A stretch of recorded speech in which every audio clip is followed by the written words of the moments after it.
Assalamu alaikum dear participants. Thank you for joining our workshop. This workshop is about taxation course, income tax with eFling. This session will be conducted by trainer Sir Arsalan.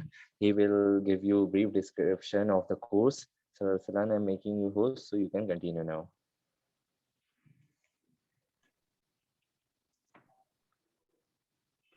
Please continue, sir. आप मुझे please host बना दें. Okay, sir. You are the host now, sir. Thank you. Thank you. No, it's still not allowing. Kindly क्या हो गया?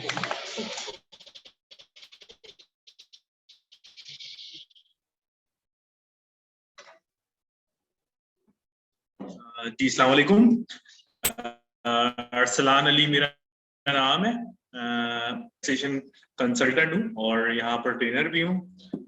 मेरा over 10 years का experience है. मोर देन 20 कंपनीज हैं मेरे पास जिनके मैं टैक्स के मैटर्स डील करता हूँ. कंसल्टेंसी सर्विसेज भी देता हूँ और उनकी मंथली रिटर्न्स वगैरह ये सब कुछ मैं उनका डील करता हूँ. डिफरेंट सेक्टर्स हैं मेरे पास. इसी तरह मेरा जो एकेडमिक बैकग्राउंड है, मैं ICA में हूँ. ठीक है. और इस फील्ड में तकरीबन मोर हो चुके हैं मुझे ये अकाउंट्स एंड टैक्सेशन वगैरह. राइट. यहाँ पर हम बेसिकली जो ट्रेनिंग देते हैं वो हमारे डिफरेंट ऑब्जेक्टिव लेकर आते हैं. किसी का इंडिविजुअल लेवल का ऑब्जेक्टिव होता है कि वो अपना खुद रिटर्न फाइल करना चाहता है. किसी का कंपनी के पर्सपेक्टिव से होता है कि वो कंपनी के एक टैक्सेशन डिपार्टमेंट को कैसे मैनेज कर सकता है from the beginning to the end. अगर हम देखें कि वो किस तरीके से डाटा को जो है वो कंपाइल करेगा, फाइलिंग करेगा और किस तरीके से उसको रिपोर्ट करेगा. तो कंपनी के टैक्सेशन मैनेजर वाला रोल जो है वो हम यहाँ पर उसको बताते भी हैं और सिखाते भी हैं कि वो कैसे टैक्स डिपार्टमेंट को डील कर सकता है. फिर ऑब्जेक्टिव स्टूडेंट्स के ये भी होते हैं कि हमें अपना बिजनेस है, हमें किस तरीके से टैक्स को लेके चलना है. फिर उनके ऑब्जेक्टिव ये भी होते हैं यूजुअली हमारे स्टूडेंट्स के, हम ये सब कुछ सिखाते हैं यहाँ पर. उनके ऑब्जेक्टिव ये भी होते हैं कि हमें कंसल्टेंट बनना है और हमें इससे इनकम कमानी है. हमें डिफरेंट कंपनीज में इसकी कंसल्टेशन सर्विसेज प्रोवाइड करती हैं. तो ये सारी सर्विसेज हम इसी पर्सपेक्टिव से स्टूडेंट की तैयारी कराते हैं. ठीक है. ये कोर्स हम यहाँ पर बेसिकली लाइव पोर्टल पे हम प्रैक्टिस करवाते हैं. लाइव केसेस उनको शेयर करते हैं. उस लाइव केसेस की बेसिस पे वो अपना जो है वो रिपोर्टेंस गेन भी होता है और फिर वो अपनी उसमें आते हैं. इसी तरह हम जो भी स्टूडेंट होता है उसका इस कोर्स में फ्री ऑफ कॉस्ट हम उसका NTN रजिस्टर्ड भी करते हैं और उसका जो रिटर्न है वो फाइल भी करते हैं और उसको एक्टिव टैक्स पेयर लिस्ट में भी लेकर आते हैं. तो ये सारी चीजें भी हम इस पूरे बेसिकली इस कोर्स का ऑब्जेक्टिव जो है वो इस पूरा बेस करता है इस पे. ठीक है. अच्छा, हम स्टार्ट ये करते हैं कि बेसिकली टैक्स होता क्या है. 1 मिनट का हम पॉज ले लेते हैं. ये अजान खत्म हो जाए फिर हम इसको स्टार्ट करते हैं. बेसिकली कैसे डील करते हैं बताता हूँ. 1 मिनट का पॉज.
ओके, सो हम स्टार्ट करते हैं। बेसिकली मैंने ऑब्जेक्टिव आपको बता दिए हैं, 4 मेजर ऑब्जेक्टिव भी होते हैं कि वो जो यहाँ पर हमारे पास स्टूडेंट्स आते हैं, हम उसकी सारा कोर्स ऑफर करते हैं उनकी ऑब्जेक्टिव की, ताकि जो है वो अगर एक टैक्सेशन मैनेजर काम करना चाह रहे हैं किसी कंपनी में तो वो भी कर लें, इसी तरह काम करना चाह रहे हैं तो वो भी कर लें, इसी तरह उनका अपना बिजनेस में उनको टैक्स के मसले आ रहे हैं तो हम उसको जो है वो कवर करा देते हैं। इस तरह हम उसको इंडिविजुअल उसका एनटीएन भी बनाते हैं फ्री ऑफ कॉस्ट, क्योंकि उसमें उसको रिटर्न भी फाइल करते हैं और टैक्स पेमेंट्स में भी लेके आते हैं। अच्छा, टैक्स बेसिकली एक मैं ये बताना चाह रहा हूँ कि टैक्स बेसिकली फॉल कैसे करता है और टैक्स क्या है क्या बेसिकली ना। तो कोई भी फाइनेंशियल ट्रांजैक्शन होता है इस एंड पे, तो उस पे गवर्नमेंट चार्ज रखती है। फाइनेंशियल ट्रांजैक्शन हो रही है, इसके अंदर एक का बेनिफिट है और एक की जरूरत है, उस बेसिस पे वो ये देखती है कि जो इसमें जो बेनिफिट जिसका है उसके लिए एक चार्ज रख देती है कि ये वो चार्ज पे करेगी और वो फिर इन रिटर्न पब्लिक पे ही वापस आके लग जाता है। कि जाहिर सी बात है वो रिटर्न लगता है तो एजुकेशन सेक्टर पे लगता है, हॉस्पिटल सेंटर पे, हॉस्पिटल पे लगता है और डिफरेंट सेक्टर्स पे गवर्नमेंट इन रिटर्न ही लगा देती है। वहाँ पे बेसिकली गवर्नमेंट का रेवेन्यू नहीं होता है, तो ये फाइनेंशियल ट्रांजैक्शंस पे लगता है। जितनी भी फाइनेंशियल ट्रांजैक्शंस होती है उन पे टैक्स लगता है। तो बेसिकली टैक्स एक चार्ज, एक फी है जो कि गवर्नमेंट टैक्स जो है वो यहाँ पर एफबीआर और गवर्नमेंट जो है वो इम्पोज करती है। वो आपके वॉइस नॉट क्लियर, ये देख लें क्लियर हो रही है, मैं क्लियर कर देता हूँ, दोबारा कोशिश कर लेता हूँ, आई थिंक शायद क्लियर हो जाए। 2 टाइप के टैक्स डायरेक्ट टैक्स है, ये 2 ब्रॉड कैटेगरीज हैं, इसके अंदर ही तमाम टैक्सेस जो हैं वो फॉल करते हैं। डायरेक्ट टैक्स आपको पता है कि डायरेक्ट टैक्स जो होता है वो इनकम पे बेस्ड होता है, यानी कि एक सैलरी इंडिविजुअल है उसकी स्लैब्स के हिसाब से उसकी टैक्स कट रहा है, और इसी तरह कोई एक कंपनी इंडिविजुअल है वो कंपनी के हिसाब से जो उसका ईयर एंड पे प्रॉफिट पे टैक्स लग रहा है और वो टैक्स पे कर रहा है, वो डायरेक्ट टैक्स की कैटेगरी में फॉल कर रहा है। ये सब इनकम टैक्स कहलाता है और डायरेक्ट टैक्स की कैटेगरी में। इनडायरेक्ट टैक्स जो होता है वो आपका सेल टैक्स होता है। आपको पता है कि गुड्स पे और सर्विस पे 17 और 13% के हिसाब से लगता है। ये ओवर एंड अबव आपकी गुड्स या सर्विस पे लगता है और ये एंड यूजर का एक्सपेंस होता है, ये एंड यूजर पे करता है। आप रेस्टोरेंट्स वगैरह में जाते हैं या आप कोई चीज खरीदते हैं, पीछे उसके पीछे लिखा हुआ होता है सेल टैक्स। तो बेसिकली जो यूजर होता है उस प्रोडक्ट का या जो यूजर होता है उस सर्विस का, यूटिलाइज का, वो इसको पे करता है। तो ये इनडायरेक्ट टैक्स होता है। ये 2 ब्रॉड कैटेगरी हैं जो कि ये तमाम कंपनीज और सब इंडिविजुअल इसी में ही फॉल करते हैं। कंपनीज आप अगर स्टार्ट करते हैं तो कंपनी को जाहिर सी बात है इनडायरेक्ट टैक्स में भी डील करना होता है। वो स्टाफ रखा हुआ है, वो पेमेंट्स कर रही है, उसके चालान बन रहे हैं, इनकम टैक्स के साथ सर वेट, आपकी आवाज थोड़ी डिस्टॉर्ट हो गई है। इनवाइस कर रही है कस्टमर को, तो सेल टैक्स भी रिसीव कर रही है, फिर सेल टैक्स सबमिट भी कर रही है, उसकी पेमेंट भी करा रही है। क्लियर है? कुछ क्लियर है? May be sir internet issue हो रहा। क्लियर है। अच्छा, तो अच्छा मैं देख लेता हूँ। अच्छा, इनडायरेक्ट टैक्स जो है आपका वो इस चीज में फॉल करता है कि सेल टैक्स और जो है वो डील कर रही होती है और इसी की बेसिस पे वो अपने ई फाइलिंग भी कर रही होती है और अपने रिटर्न्स वगैरह सबमिट भी कर रही है। ठीक है, टैक्स अथॉरिटी के रोल होती है, ये फैसिलिटेट होते हैं, ऐसी बात।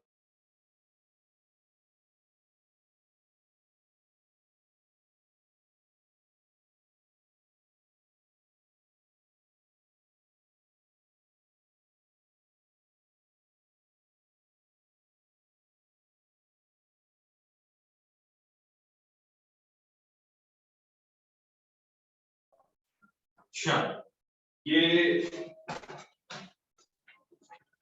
मैंने रीस्टैब्लिश किया है कनेक्शन, होपफुली डिस्टॉर्ट नहीं होगी वॉइस।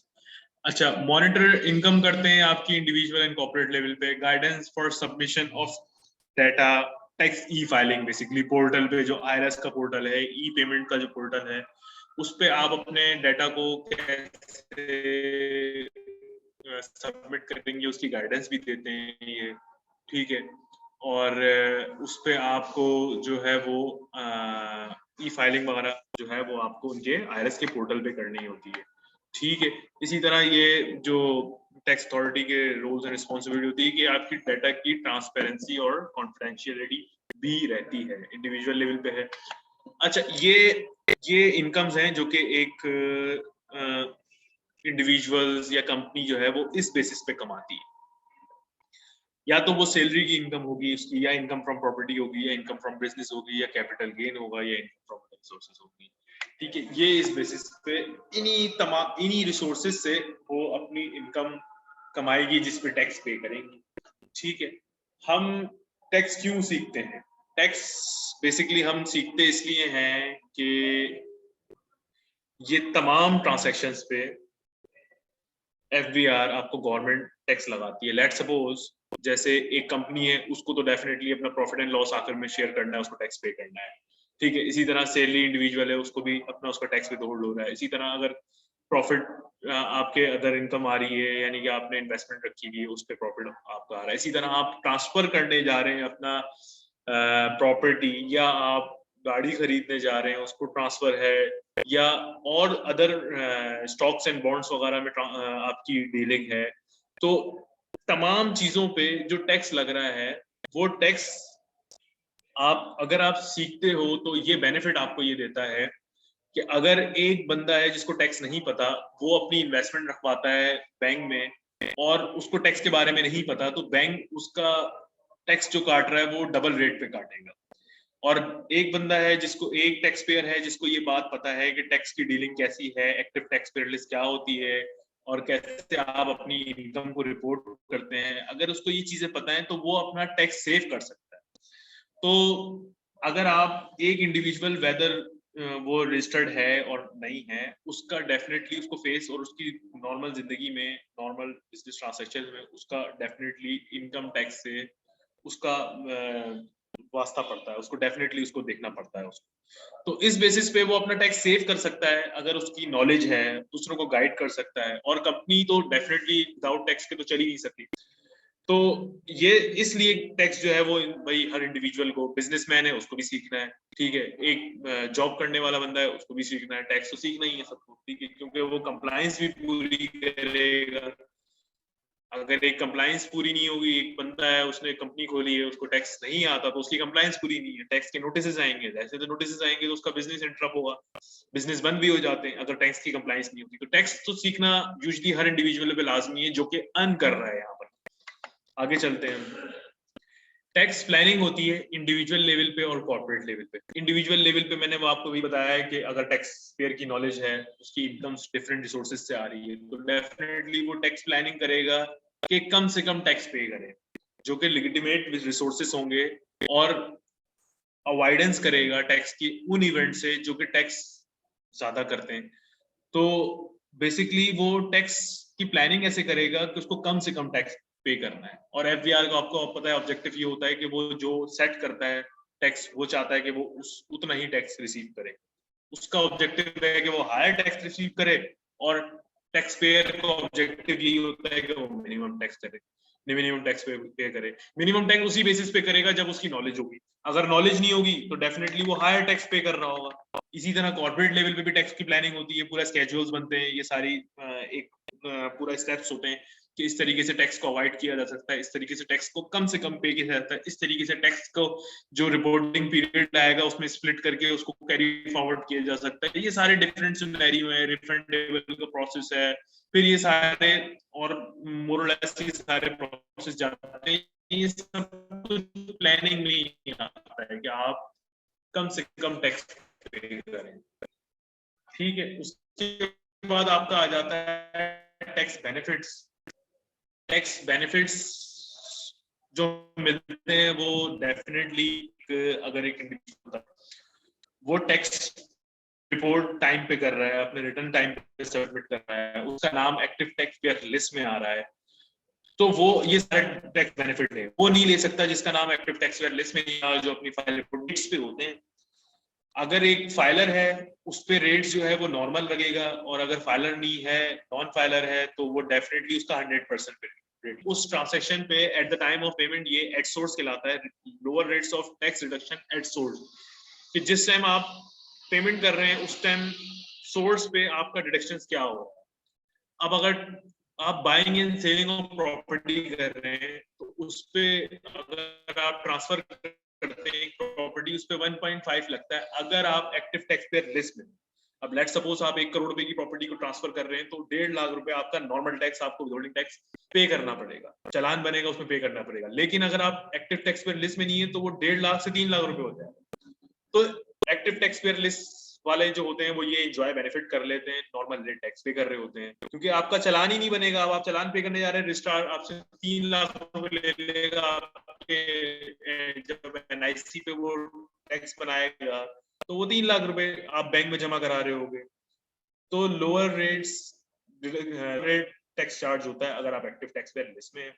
इसी तरह रिडक्शंस आपकी मोटर व्हीकल्स वगैरह पे आप जो टैक्स पे कर रहे हैं, एक्टिव टैक्स पेयर हैं, नॉन एक्टिव टैक्स पेयर हैं, रेट हायर हो जाते हैं। Lower capital gain on sale of security होता है, जैसे लेट सपोज आप बैंक में पैसे रखवाते हैं या आप डिविडेंड लेते हैं, डिविडेंड से जो आपको इनकम आ रही होती है उस पे नॉर्मल टैक्स जो है वो 15% फ्लैट है अगर एक्टिव टैक्स पेयर लिस्ट में है टैक्स पेयर जिसकी इनकम आ रही है। अगर वो non active tax payer list में है, नॉन एक्टिव टैक्स पेयर है, एक्टिव टैक्स पेयर लिस्ट में नहीं है, तो 15 का 30% हो जाएगा, स्टेट 15% से 30% तक चले जाएगा, तो वो 30% पे कर रहा होगा। इस पे बैंक पाबंद है कि जैसे ही वो आपको पेमेंट करेंगे वो फॉरेन टैक्स डिडक्ट करेंगे। अगर आप एक्टिव टैक्स पेयर लिस्ट में नहीं आ रहे हो,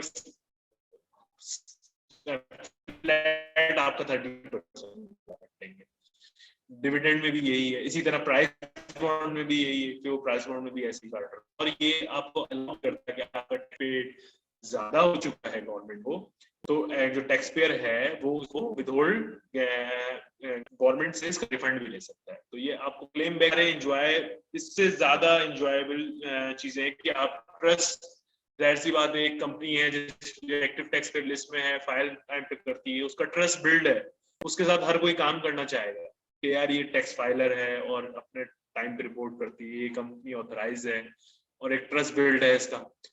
तो ये सारा पूरा कंप्लीट मेरा जो सेशन था।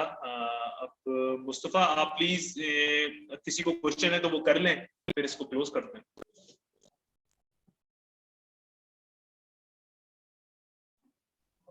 Okay, sir, can you please move to the last slide? Sorry? Can you please move to the last slide? Okay, okay. Thank you everyone for joining the session. If anybody has any query, you can ask to the trainer, he's here. और इसके अलावा हमारे पास इस courses में discounts भी offer हुए हुए हैं। हम लोग अपने तमाम कोर्सेज में 20% डिस्काउंट ऑफर कर रहे हैं। तो अगर कोई इस कोर्स में एनरोल होना चाहता है तो you can contact us through this numbers, और चैट में प्रोवाइड किया गया है वो सर्टिफिकेट के लिए है। आप कोर्स की डिटेल भी मांग। Thank you so much. अल्लाह हाफिज़।